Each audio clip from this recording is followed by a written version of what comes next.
Hello everybody. So in this video, I want to answer the question, is IMS overvalued now? Because if you have been zooming in on the stock and you've looked at the performance this past month and a half, here is what you see. You see a stock that is up 52%, and that may be a little scary, right? Makes you think you missed out.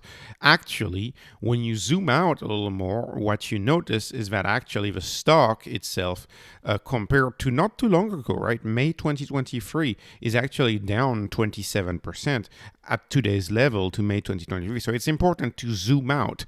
And when you zoom out even further on the stock and you go since the SPAC, right? It was introduced at a SPAC price of $10. You can see we're still trading below the initial SPAC price, and the current price of $8.80 is still below what the company has been trading at for much of its life, for roughly about half of its life, right? We had before the crazy events of 2022 and interest rates going up and the market thinking SPAC bad in a very smart move from the market.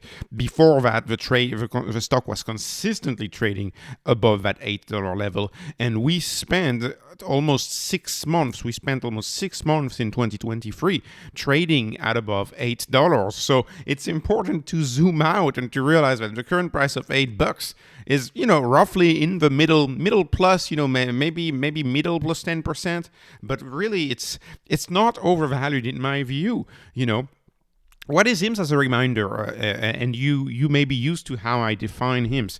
I define HIMS, this company, as this formula. I think it's the best way to understand HIMS. HIMS is an eDoctor, right? An e-provider of access to physicians that give you prescriptions, right? So they have a network of providers that are registered on their platform. And so when you want to have a medication from HIMS, you have to go through one of their eDoctors, and they have thousands of providers on the platform, and you get matched with one of them.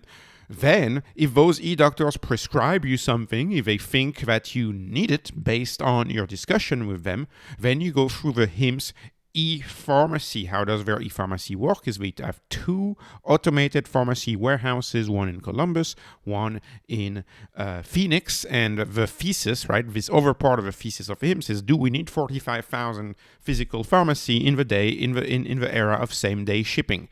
When you have fast shipping, do you need to have 45,000 pharmacies? Is this really where the world is headed? Obviously not. E-commerce is the way to go. Remote prescriptions are the way to go in my view, and so that's what HIMS is too. HIMS is an eDoctor platform.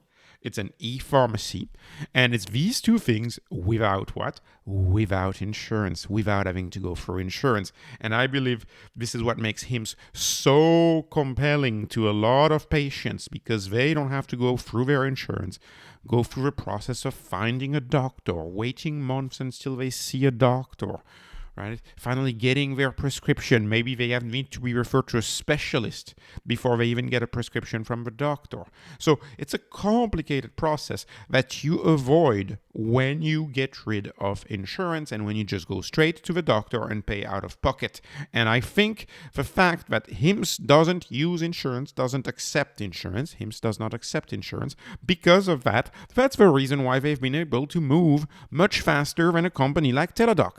Because if you accept insurance, you're going to move at the pace of insurance, which slows you down in this era of hypergrowth, in this era where e-commerce grows at ever-increasing speeds. And that's why HIMS is still predicted to grow at 60% next 12 months.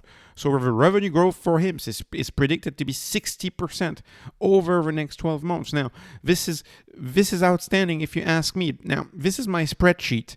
And if you look at my spreadsheet, I ask enterprise value over gross profit over revenue growth, which asks the question, how much am I paying for each 1 percentage point of forward growth for the top 10 stocks in my portfolio? And I also have a bigger version of a spreadsheet with 40 stocks.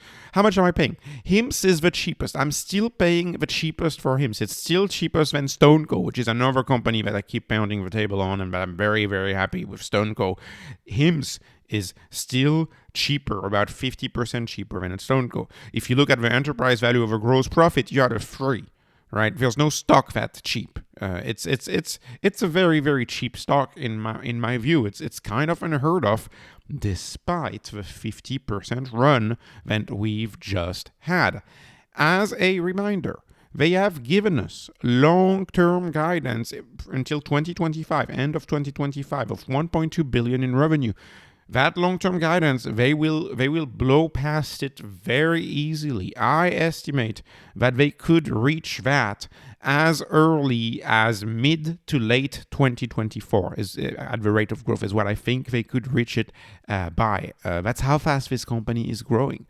If you look, and I mean in terms of a revenue run rate, right? If you look at the growth is unabated. This is their chart from their last investor presentation, right? In Q3, the number of subscribers still grows steadily, 56%, right? And it grows steadily as well as the revenue growth also grows steadily at 57%. So when you add a subscriber, then it's going to turn into revenue growth. The subscribers precede, if that makes sense, the revenue growth. These customers are going to get more than one prescription at some point one day. That's the whole idea of a thesis, the idea of cross-selling. Once you acquire a customer, you can cross-sell them to multiple different products. That's why I believe they're doing well both at selling more products to their existing customers, but also getting more subscribers to subscribe. And of course, they're patients, right? You would call them patients. There's other things, other catalysts. $50 million buyback. This tells me that the board thinks it's cheap. The stock is very cheap. Yeah, it is extremely cheap. Also tells me that, they may be maxed out on their advertising. They're already spending a lot of money on advertising to acquire their customers. Frankly, I usually don't look positively on buybacks, but when a stock is predicted to grow at 60% revenue growth, the product's getting adopted. So I'm okay with a buyback, right? If the stock was growing at 10%, I would hate a buyback. In the case of HIMSS, I'm okay with it. This buyback is a small buyback anyways. It doesn't change too much. And we can see adjusted EBITDA margin keeps steadily going up. And so this is a stock where we have to imagine within the next, 2 to 4 quarters, are we going to get GAAP profitability if we keep seeing that growth?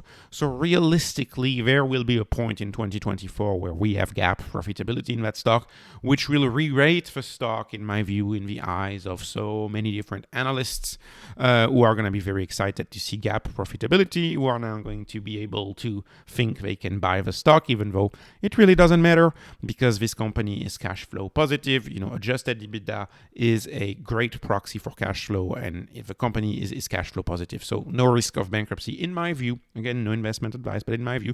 I'll conclude by looking at their product roadmap. So they're moving really fast on their product roadmap and their innovation of products.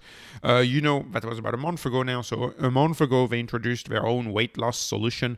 So just 10 days after the call, they introduced it. So they use established molecules, older molecules that we know really well, and they mix them into a customized medication for you. So HIMSS right now is going all in on customized medication that provides a barrier to switching, right? Once you have a customized medication with HIMSS, you're not going to switch to another provider to save a lot of money because you're not using an off-the-shelf pill that you would get at a local pharmacy where everybody carries the same. No, you're getting something customized to you and to your needs. And they've recently introduced, a few days ago, another customized medication, which kind of out of nowhere. Nobody expected that one. I didn't expect that one, but they introduced one for hair loss, which is using the same concept that they used for their cardio product, and that they have a heart health and ED pill together.